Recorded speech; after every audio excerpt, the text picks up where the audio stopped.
mode. Hello ladies and gentlemen, a very warm welcome to today's webinar, which I'm delighted to say is being sponsored by Tradeshift, an organisation that many of you will be aware of, and an organisation that's had a lot of press recently, and I'm sure that one of our key presenters, Christian from Tradeshift, will be talking about some exciting funding that they've had recently. So delighted to have Tradeshift with us today, and also very excited to have a number of their clients represented on this webinar too. The marketing material that went out initially regarding this webinar, we marketed that one client would be joining us, and that was a gentleman from Stark. I'm glad to say we've actually got 3 clients giving a case study today with as far as what they've been doing with the Tradeshift solution. So I'm delighted to say that today's webinar is talking about setting up free e-invoicing for your financial operations. I extend to you a very warm welcome indeed. My name is Susie West, and I've been in this market for over 10 years now. And sharedserviceslink.com is a business community which I set up in 2007 specifically to help this market mature and to help individuals like you find out the tips and the tactics to make real gains in this area. And the adoption of technologies like e-invoicing can certainly help the purchase to pay process mature quite considerably. So again, very excited that we can be having this webinar today. And we extend best practice to our business community through webinars such as this and through our conferences. I'll be telling you a little bit about the conferences that we've got coming up at in the last couple of minutes of this webinar. So let's have a look at what the agenda holds for us for the next 60 minutes. We'll touch very briefly on how this session works. Then I'm going to give you a bit of context so we can talk a little bit about the intention of this session, and then I'm going to be passing directly over to our presenters, and then I'll be taking questions in the last 10 minutes of the webinar. It's a very straightforward platform, GoToWebinar, and I know that many of you have joined us before, but should you have any technical queries, we do have technical support on the line to help you, should that be needed. Really importantly, ladies and gentlemen, 30 billion invoices are transacted in Europe each year, and that's just in Europe, and only a very small percentage are electronic today. And it doesn't need to be that way. I know a lot of you, because I've spoken to a lot of you, are looking at e-invoicing, are considering e-invoicing as a huge project, a priority project for the next 12 months. I know you will have questions, so please, any concerns you have, any doubts, anything that makes you nervous, use this opportunity to bring those questions to the fore. How that works is you submit those questions to me via your free text panel in your GoToWebinar panel, and I put those questions to the lineup, to our speaker lineup, in the last 10 minutes of the call. So let's have a look at the intention of this session. So, as you know, many of you joined us for a webinar that we had back in January of this year, and that was a sharedserviceslink.com webinar that was taking place in January. We ran a survey on that webinar. There were about 100 people on that webinar, and these are just some of the statistics, and I'm just drawing on them really just to illustrate why we're actually having this webinar today, and also just to illustrate for you that there is a groundswell that's taking place today, which is hugely exciting. So 65% of respondents that we asked, are you currently doing electronic invoicing? 65% of respondents currently process only 0 to 10% of their invoices electronically. So a high amount of people, high number of people doing a very low volume of invoices electronically. However, the positive aspect of that was that only 8% of them were looking to be receiving invoices at that level, electronic invoices at that level in 12 months' time. So huge drop from 65% down to 8% in 12 months as far as the projection is concerned. Also, what polls show that only 11% of companies currently process more than 60% of invoices electronically. This is set to triple by the end of 2011. So again, a real significant data point for us there. And you can see here 44% plan to handle between 21 and 60% of their invoices electronically this time next year. So this is hugely positive. There are a few kind of concerns that a lot of people need to get past, and one perceived concern is that electronic invoicing can incur cost for the suppliers to participate in. So this can make buyers a little bit nervous. They want to know exactly the kind of costs that they're inflicting on their supplier base. Of course they do, and they think that, of course, if they lower the cost of joining an electronic solution, it will have a big impact on their conversion rate. So this really is one of the key focuses for today's webinar. It's looking at a solution, the Tradeshift solution, and Christian will be talking about the commercial aspects for suppliers later and the impact that it's having on buyer campaigns. So without further ado, I'd like to run our first poll for today, just to have a feel as to the kind of organizations that we have represented on the webinar today. So your first poll, ladies and gentlemen, is coming up shortly. Please do respond. We always look for about a 70% respond rate. How many of your suppliers do you currently have? So how many suppliers do you currently have on your database, on your vendor master database that you are doing business with? So is it up to 10,000? Is it 10,000 to 300,000? Sorry, 10,000 to 30,000, 30,000 to 60,000, or is it in excess of 60,000 suppliers? So up to 10,000, 10,000 to 30,000, 30,000 to 60,000, or in excess of 60,000. So we've got 75% of you voted. I'm going to close the poll in 3, 2, 1. Let's have a look at what the responses look like. So you can see there that 45% of you have under 10,000 suppliers on your database, and a very considerable 25% of you have over 60,000 suppliers on your database. So that gives you a very good idea as to who we've got represented on the call, on the webinar today. We really do have some very large multinational organizations with 60,000 plus suppliers. Another poll coming up for you now, please. We've got 2 back-to-back polls here. How many invoices do you receive annually? We have 75% votes on the last one. Let's see if we can get that here. So how many invoices do you process annually? These are purchase invoices, ladies and gentlemen, invoices coming into your accounts payable department.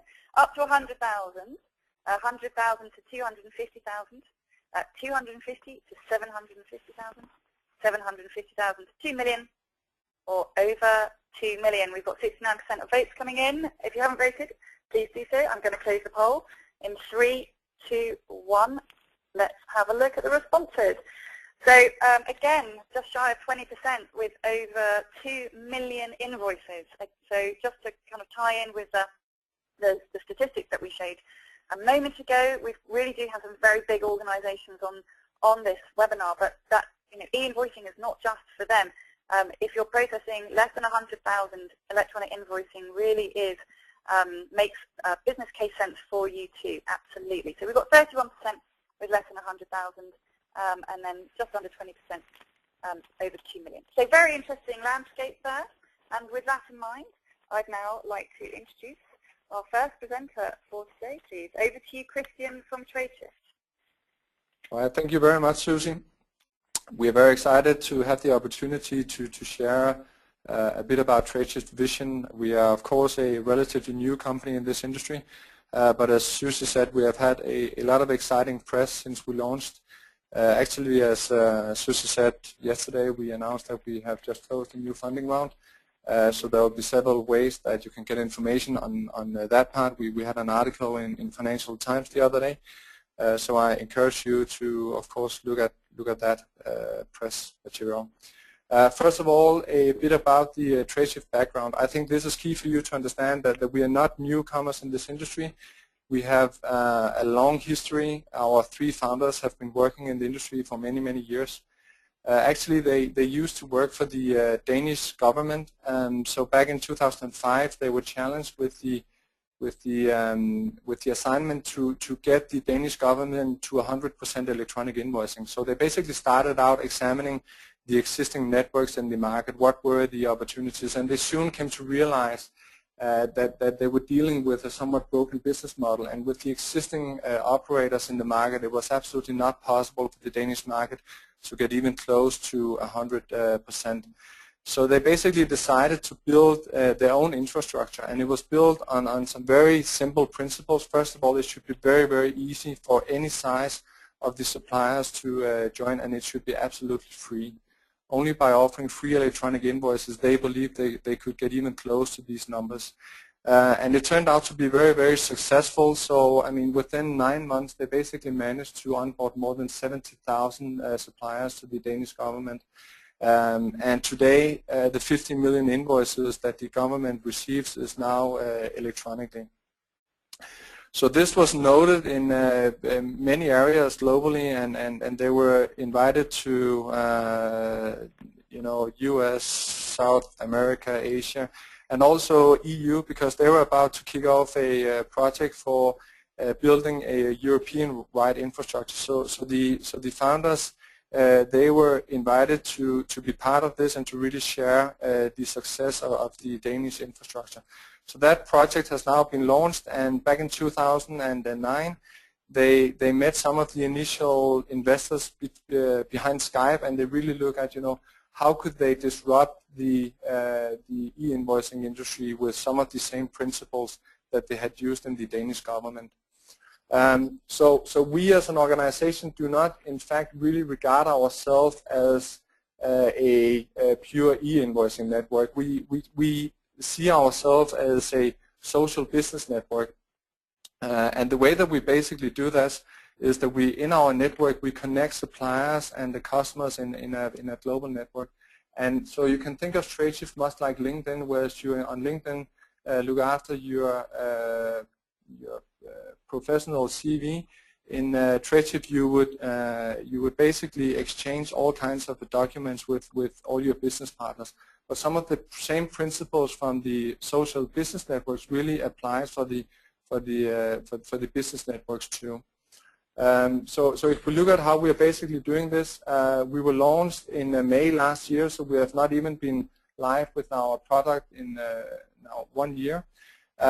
Since the launch, we launched in 6 countries. We now have active users in approaching 200 countries globally. So the way that we basically grow is that we look at the world as a network. So we invite our users to use the platform to not only send electronic invoices to the big enterprise that will ask them to submit electronic invoices to these guys, but they can basically use the platform to invoice anybody. So there's a lot of viral growth. I mean, the invoice is the world's most viral document. If you receive one, you ultimately have to send one, otherwise you go out of business. So that basically means that by itself, the network is now growing without us adding, or without actually big enterprises adding vendors to the network. So over the last many months, we have experienced more than 60% growth month on month. And we don't have these numbers obviously from other networks, but I'm quite sure that basically makes us the world's fastest growing business network. Over the last quarter, we have closed some really interesting deals.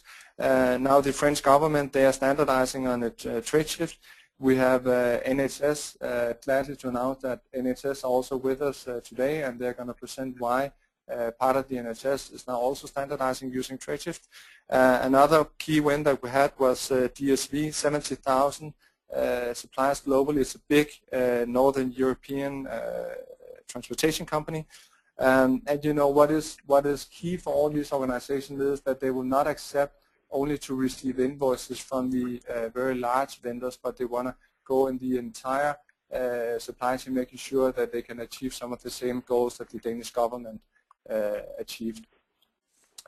Okay, so e-invoicing is new. It has been around for many years. So you can say, well, hasn't this already been solved? doesn't EDI and scanning and all the other e-invoicing networks that have been around for 5, 10 years solve this problem?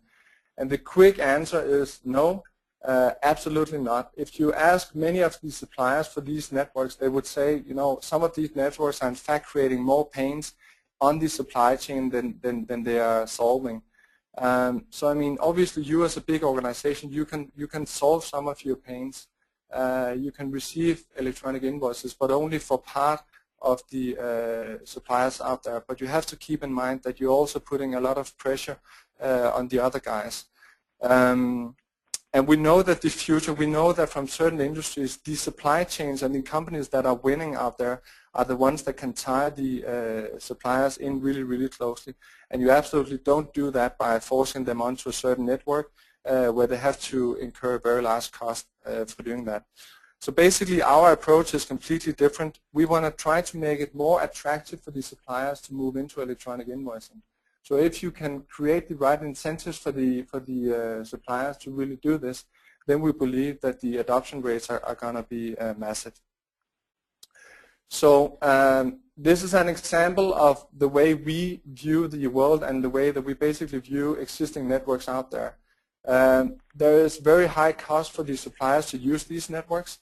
Ultimately, that means that the network effect, so meaning the number of suppliers that will onboard, is going to be relatively low. When you as a big organization start out an e-invoicing project and you look at the potential in the business case, so you have a certain number of the documents, so if you got all of those in electronically, you would have a very large saving, but ultimately you will not be able to realize that business case because only part of the documents that could be electronic will come in electronically due to some of these barriers. Some of the networks out there would then put a lot of pressure. They will basically tell you, well, you have the bargaining power, you're a big company, you can basically tell your vendors, if you don't use this specific network, then you cannot be a supplier to us anymore.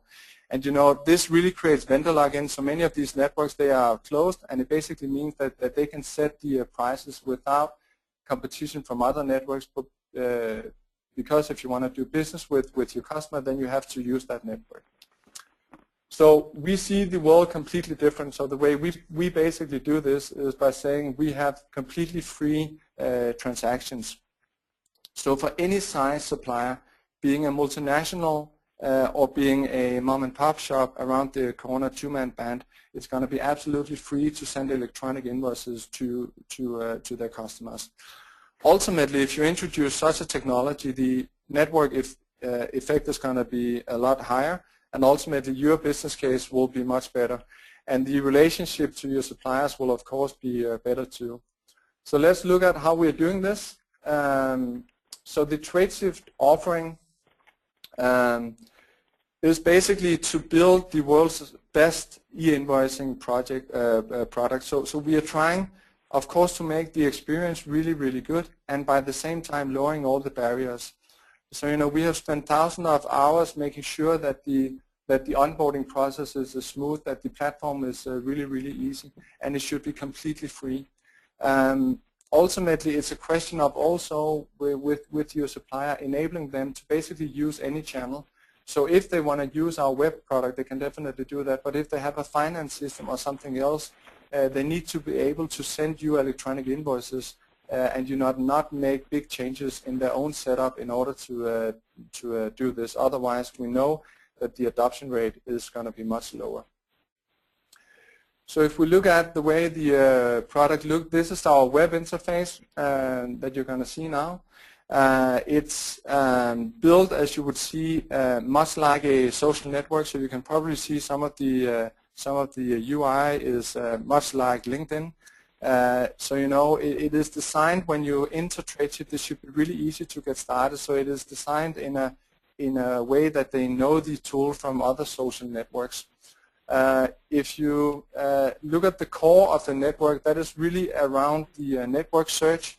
So this is where you would search for your customers, for your vendors, so you can create those on a manual basis too. This is not only e-invoicing, so we also offer a lot of applications. So we have third-party companies building applications such as Dun & Bradstreet and so on. So even if you're a big company, you can download or you can use apps from our app store. That could be quotes. And if you're a small small organization, then you might want to use Tradeshift as your core application and then add on, for instance, time registration or other small apps. So this is also something that we offer. So we see the invoicing piece as the viral glue that really makes the network grow, but you can add a lot of other functionality to the network too. So if we look at the onboarding, I mean, this is a key process. So we have tried to build software that really support this too. So Tradeshift is a technology company. We build great technology for the e-invoicing platform, but also for the onboarding. So we are trying to make this a guided process, and it should be really easy. As I said, we support several channels. So if you are a supplier, you can basically decide whether you want to hook into your own finance system, whether you want to build the integration on your own, whether you just want to upload files. There are several ways you can basically do that. And then, of course, we have to support basically any format out there, and we do that at a fixed fee. So there's not a format globally that we cannot solve. Obviously, we don't have all formats, but this is something that you can build, and it's not a transaction fee that we put on top of that. This is a fixed fee. So if you have a special format, we can definitely handle that too. In terms of the entire onboarding process, as I said, this is something that we have built a software tool for to support that process. We are not onboarding hundreds vendors at the time. We are onboarding 1,000 or even 10,000. So we need to have a proven onboarding process that can support this. So the first thing that we do is that we segment the vendor base. We segment that into large, medium, and small size, and we have different ways that we onboard these organizations. Obviously, we cannot have a similar approach for a very large organization than a small one. We have a dedicated onboarding team, but for us, it is not around the size of the onboarding team. It's around building the technology that can support this standardized process. So we have the onboarding team. So with the largest vendors out there, we have a face-to-face approach. But with the smaller ones, we do mass email marketing to make sure that we onboard a very high volume at the same time. So for us, it's basically all about lowering the barriers. It's about making e-invoicing more attractive. So you end up in a situation where your suppliers would basically ask you, do you support Tradeshift, because we see a lot of value for us too. So it's not only value on the receiver side, it should be value on the sender side too. Ultimately, that should lead into a situation where you maximize the number of vendors that you get onto the system, and thereby ultimately maximizing your own business case. So that was all for the introduction. Now let's move over and let's hear what some of our customers say. So I'll hand over to Mats Weblund, who is CFO of Stark. Mats, over to you. Thank you, Christian. I'm very glad to have the opportunity to tell you today about how we've been using Tradeshift at Stark. First, to present Stark a little, we are the leading supplier of building materials in Denmark. I'll go a little over more the metrics about our organization in a while. But just an opening remark, I've been working with EDI and electronic invoicing for at least the last 16 years here in Denmark. And I think that Tradeshift could possibly be the solution to some of the problems that have always been with spreading electronic invoicing out to small and medium enterprises. So hopefully that will be some of the solution in the future. But just a little metrics about Stark. Stark is a part of Wolseley, and Wolseley is the world's #1 distributor of heating and plumbing products to the professional market and a leading supplier of building materials. As you can see, we have almost 4,200 stores. We employ almost 50,000 people. We are situated in 23 countries and have a revenue of 13.2 billion pounds sterling. But I'm not the CFO of Wolseley, and you can see in the organizational structure when we are moving on that a part of Wolseley is the DT group, which is the Nordics, the Scandinavian countries, and Central and Eastern Europe. And actually the companies that we are handling invoices for at Stark is Stark, which is situated in Denmark and Greenland, Neumann, who is our Norwegian builders merchants, Sylvan DIY stores in Denmark, and Chiefy DIY stores in Denmark. These 4 entities are handled here at Stark. And the total for these 4 entities is around 1.5 billion euros a year in revenue. Moving on to the business case, today we process on a yearly basis more or less 1.5 million invoices. 2/3 of those are received fully electronically today. That's via Edifact, XML, or CSV files. 6% are received as PDF, sent in emails, which are actually, after we receive them, transferred to an OCR interpretation, where we list off the information we need to register the invoices. And the remainder, around 30%, are received as paper invoices, which are scanned and OCR interpreted. So our goal with going into the partnership with Tradeshift is to get at least 90% full electronic invoicing into the system.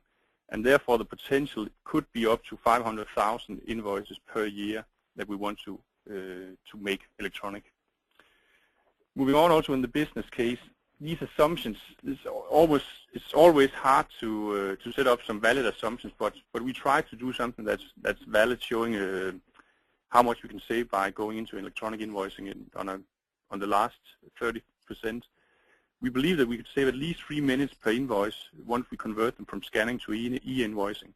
And 1 minute of this will be hard savings in the registration of the invoices.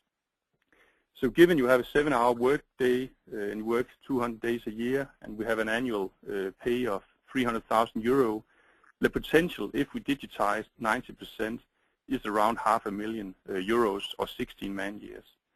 And these savings will be much larger locally than central, where we handle invoices, because the deviation handling locally will be much easier and faster when we have line information that we can try to compare to the orders we send to the suppliers. So we believe that with 90% digitizing of our invoices, we could at least save 32 full-time employees in the organization. And on top of that, we have savings from this: phone calls, errors, and mistakes. And also, we believe that suppliers will be happy, of course, having a free choice for electronic invoicing. Some of the other advantages is we're very dependent on speed in our invoice handling, because a lot of our customers are invoiced based on the supplier's invoices. So it's essential for us to have the invoices pass as fast as possible through the system in order for us to keep working capital requirements as low as possible. Also, the electronic invoicing will reduce errors. There's no risk of typing errors when invoices are registered electronically. Also, when we receive them electronically, we have line information from the invoices, and it's much easier to find deviations afterwards in the system. We could also lift line information up via OCR, but that would be a substantially higher cost for us to do the validation and lifting up of this information. As of today, 2/3 of all invoices we are receiving are handled and paid without any human interaction at all, because the invoice matches with the order and therefore automatically is paid to the supplier. Then why are we using Tradeshift? We have the same problem as Christian told you earlier on. We've been actually working with implementing electronic invoices for at least the last 11 years, and we've also been quite successful with almost 2/3 of them being received electronically today. But it's taking a lot of time and effort, and at present we only have around 10% of the supplier base is actually sending invoices. But of course, it's all the top 2,200 suppliers at least are sending electronic invoices, and it's in main the big suppliers were sending invoices. So we have the problem of getting medium and small suppliers on board. And there the advantages of Tradeshift come into play, because onboarding, as Christian has just showed you, it's quite simple to onboard the system, also from a smaller supplier who hasn't have any big IT competencies. The implementation is fast and simple, so it's relatively easy to get started up. Otherwise, you might need an EDI converter, you might need a connection to a WAN system, you might need dedicated in-house IT personnel to set up the systems. This is much easier to get started. And also, of course, it's very essential that the cost for the supplier is nil to both start up and to use the solution afterwards. Moving on to see how we've done it in practice. We have a joint objective of getting at least 45% on board within the next 6 months. And as a pilot for that, we have sent out 400 email invitations to observe the supplier reaction. And out of these 400 emails, we could see that at least 50% of the suppliers have actually opened the email, and 10% of the total 400 have actually come on board afterwards without any additional follow-up. Then you might argue 10% isn't that much, but compared to some of the other initiatives we've done where we tried to enlist more suppliers to send electronic invoices, this is actually quite a good hit rate for that. And at present, we're trying to have additional email campaigns together with follow-up messages to the suppliers and trying to encourage them to send electronic to Stark. So I would like to pass the word back to Susie for another poll question. Thank you.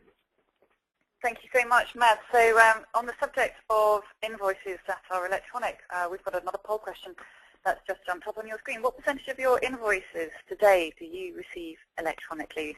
And we're talking about a true data file coming in to your accounts payable environment. We're not talking about PDF invoices or invoices that are emailed over to you in a PDF format. So it's true electronic data. Is it below 5%, 6 to 30%, 31 to 60%, over 61%? So if you haven't responded, please do so. We're at 69% of the votes have come through now. So if you haven't responded, please do so. Closing the poll in 3, 2, 1. Let's have a look at the responses there. Not horribly surprising, with 64% of you processing less than 5% of your invoices electronically today, but 7% of you processing over 61%. So very interesting. Thank you very much for that. And now I'd like to introduce the second case study for today. Hein Stenholt-Winter, VP Operations from TDC. Over to you, Hein. Thank you, Susie. It's always nice to be with people who have the same challenges as oneself. I work in TDC, and TDC is the largest telco company in Denmark and one of the big players in the Nordic region. We constantly need to increase optimization and ensure that the majority of our processes are straight-through processes. And we are in a marketplace with a limited or no growth, why we for 5 to 6 years have been taking clusters of cost out of our company. And that includes between 10 and 12% of our employees year after year since 2005. And therefore, our back office, which typically is heavy on people, has been challenged.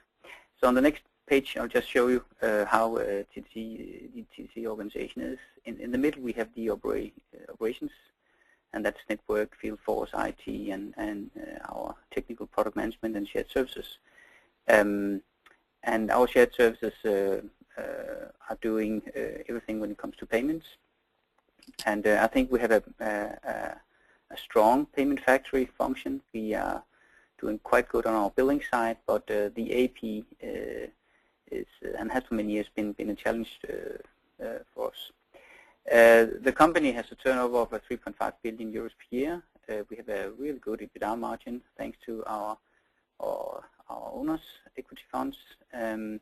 We have approximately 10,000 employees, and in the left bottom corner you can see that coverage is quite good.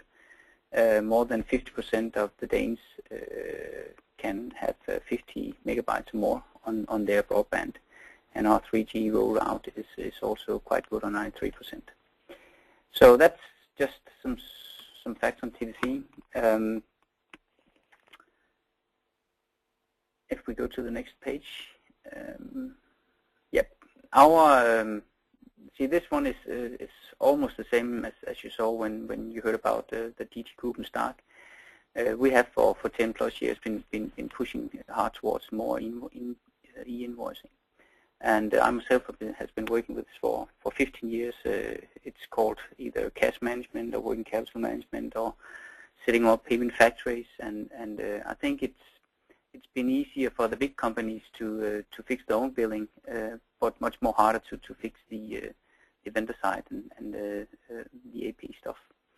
There's high resistance from a long tail of medium size and also all the small suppliers, because there's cost and complexity if they want to set up the typical EDI solutions.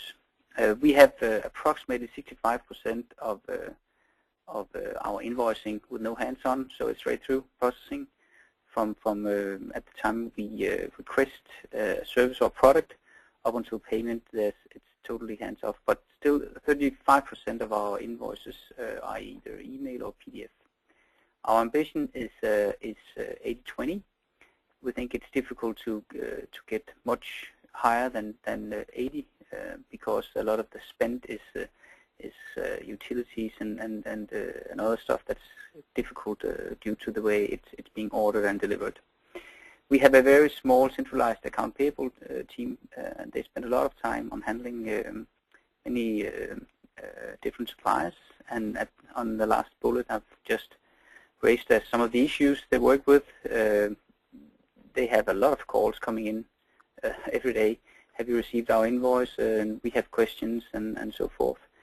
And there's also invoice line discussions, and some of them they then can handle on the spot, but most of the time it's in the decentralized part of the organization, because they're the ones that actually are ordering and receiving the goods, and therefore the discussion is also taking place outside the payment factory.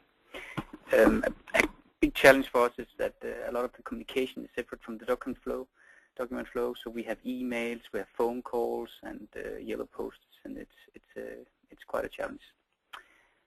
So why did we choose Tradeshift in spring 2010? So that's a little more than a year ago, I think. Yes, it is. We had the first meeting with the Tradeshift, and we were so happy about hearing about the open standards. The pricing structure was very fine because it was zero.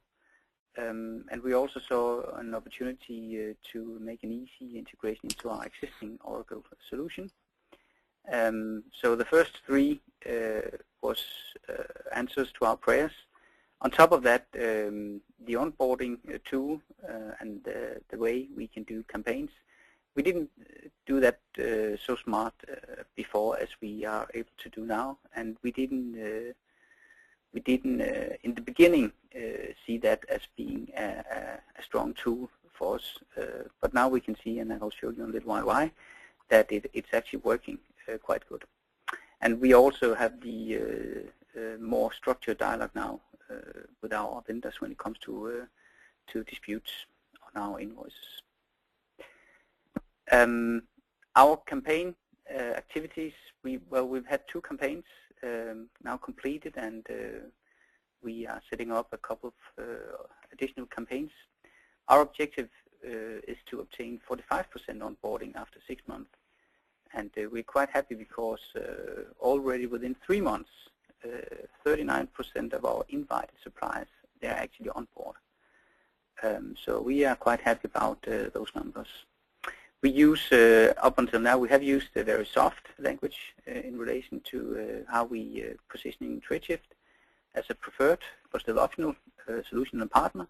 I think we can do more on that part, because we now see, looking here on the picture, that works, and our vendors are actually quite happy about it. And also because it's a friendly network.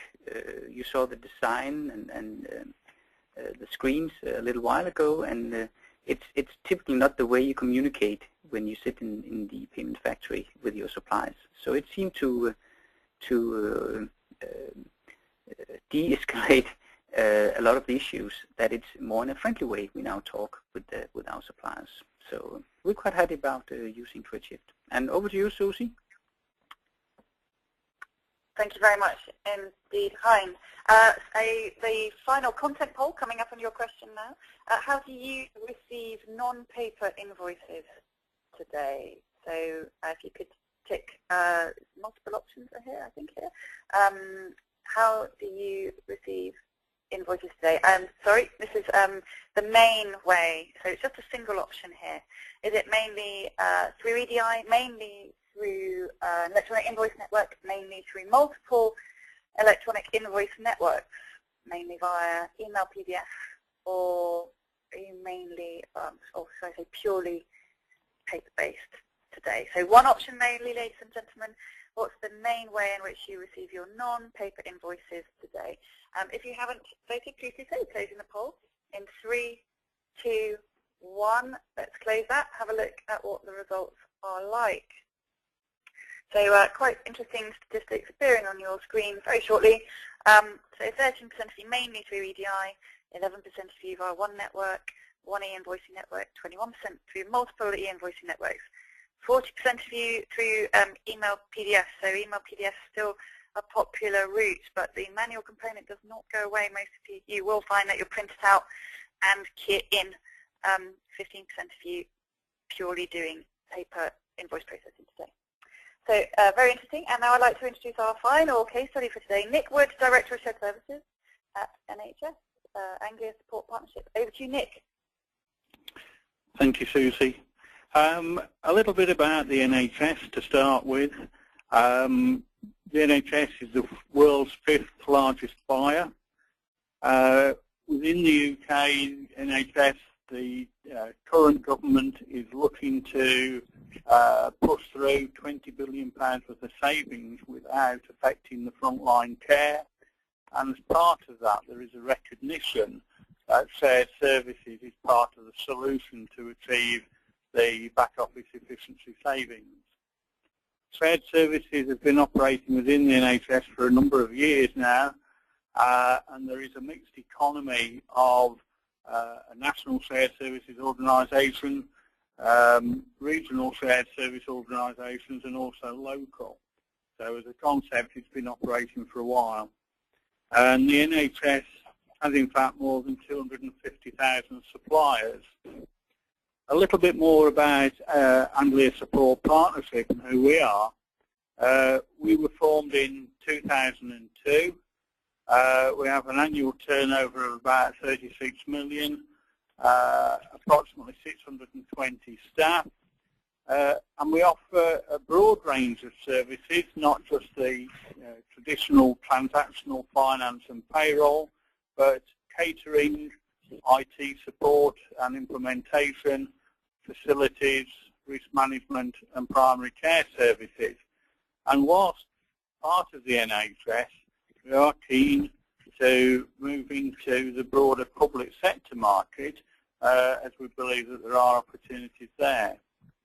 Currently within the NHS we have 49 customers, predominantly across the east of England, and for financial services, the transactional support we give to 17 organisations, and again predominantly in Cambridgeshire, Norfolk, Suffolk and Essex in the east of England.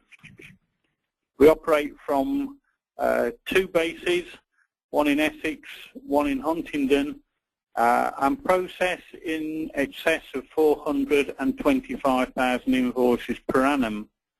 And our supplier database is in the region of 10,000. And I think our experience is probably the typical Pareto of 80% of invoices being from 20% of suppliers and vice versa. A key thing for us when we started looking at e-invoices was to try and find something that integrated easily with our general ledger system Integra, which is provided by Capita IB, and we have been using scanning and OCRing of invoices for a number of years with automated workflows. So why did we start to look at e-invoicing? Well, along with colleagues, we handle a large volume. Part of that is predominantly paper, and in order to reduce the burden of handling invoices, to reduce the transactional costs, looking to make savings to pass back to our NHS customers, so the funds that are released are put back to frontline care. and we wanted ASP to be more competitive in the shared services market. So why Tradeshift? We looked at a number of e-solutions over the last 12 months, and towards the autumn of last year had our first discussions with Tradeshift. And I think the solution offered by them in looking at the business case offered us a quicker return on investment. The big positive that Tradeshift was free to suppliers, and that would be a key thing in the current financial climate for all organisations.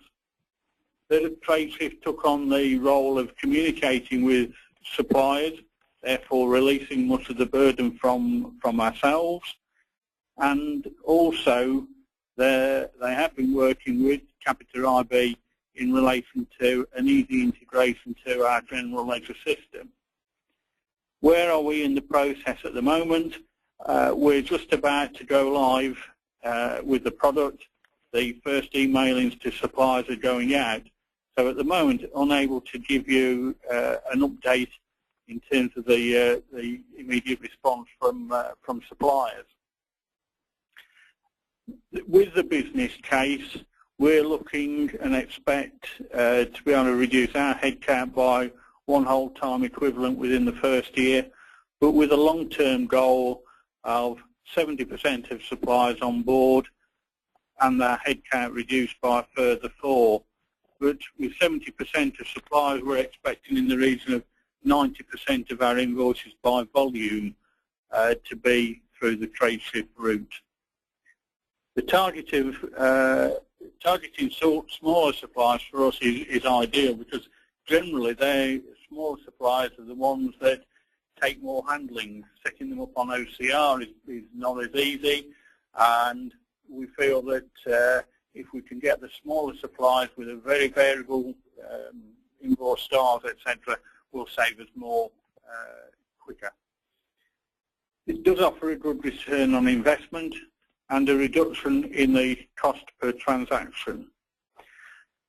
To summarise our business case in the table, the benefits to ASP relate to the reduced manual inputting and therefore reduced cost, the improvement of accuracy because we don't have to do the rekeying, reduction in the phone calls from suppliers and handling those phone calls, prompt to payment of invoices, the validation rules set into the system ensure that the correct data is coming into us, and there is, from a sustainability point of view, a reduction in the carbon footprint and an overall cost of transaction reduction. And I think the key thing is the benefit to suppliers in that the e-invoicing route for them is free, which reduces their costs. The adherence to the rules that are set up in the system means that when we get the invoices, we're able to process them more quickly and promptly. At that point, I would like to pass over back to Christian to summarise the session. Thanks a lot, Nick. Okay, so I basically hope that we have managed to convey here that Tradeshift is a company in the e-invoicing space that is completely different from any other supplier out there. Our business model is disruptive, it's completely new, and we managed to onboard a lot more suppliers than basically any other network out there. We try not to cause any pain on the supplier side. There should be benefits on each side of the fence, otherwise the adoption is going to be lower.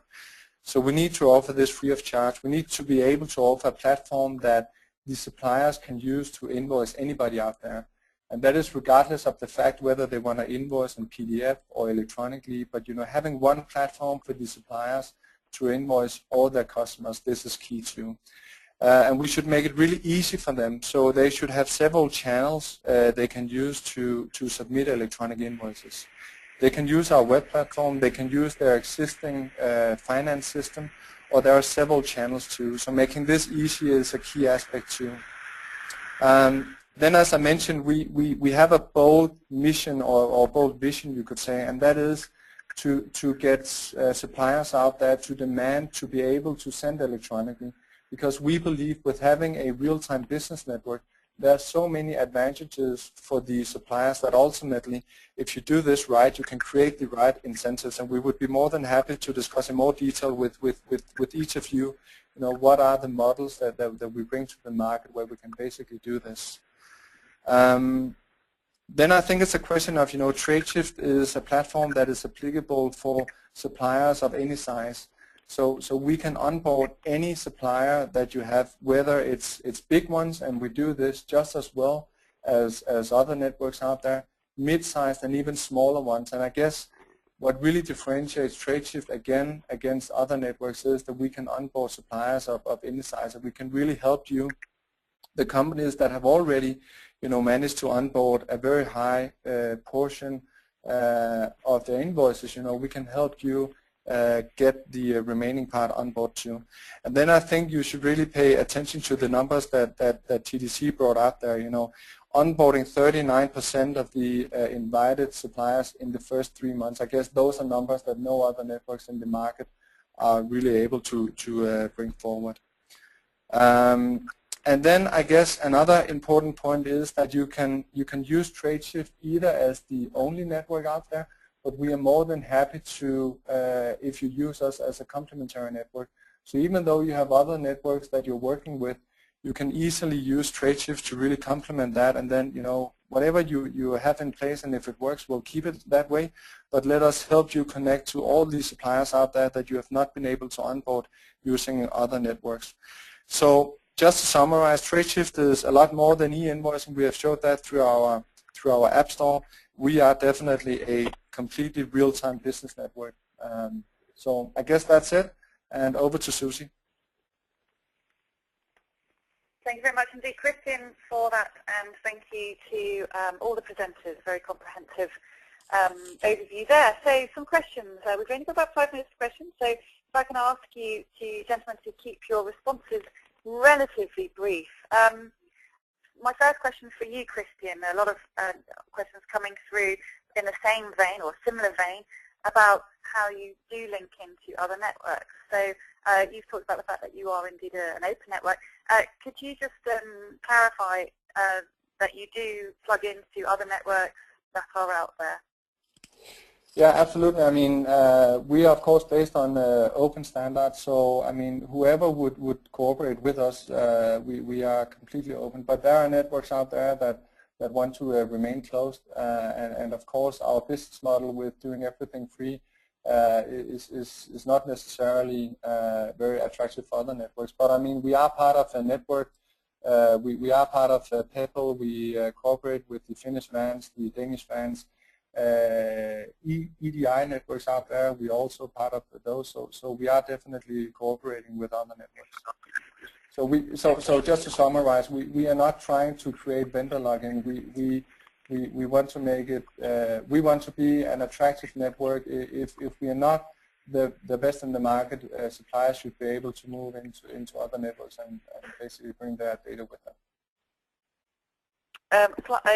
Companies just messaged me. They have EDI in place already. So are you, Tradeshift, are you, Christian, able to combine current EDI solutions with your solution? Yes, absolutely. I mean, we can map to any formats out there, and I mean, the way that we work with other big enterprises is that if they have EDI in place with some of the suppliers that they have, we say that's just perfect. Keep that. If it works, don't fix it. But then leverage Tradeshift and our business model to connect to any other supplier that you have not been able to onboard onto other networks. Okay. This is a question for Nick. Is the NHS and the Anglia Support Partnership part of NHS with the 450,000 invoices planning to keep on using OCR as a complementary solution alongside Tradeshift? Yes, we would hope to get as many invoices as possible through the Tradeshift route, because that will eliminate the need for handling the paper invoice that we currently do and OCRing it. So over time, I would hope the OCR activity reduces and the Tradeshift activity increases. And again, we'll probably get to the Pareto 80-20 position, I would think. You think so? So you see perhaps with the 20% of transactions flowing through, do you see OCR or data capture as a solution to deal with those kinds of invoices? I mean the ultimate is to try and get 100% through Tradeshift, and that's what we'll work with. It will take time for that to happen and take up from suppliers, but ultimately we want to try and get 100% through, but you can just see it will take time for that to happen. Okay. Now this is a question I think for you, Christian.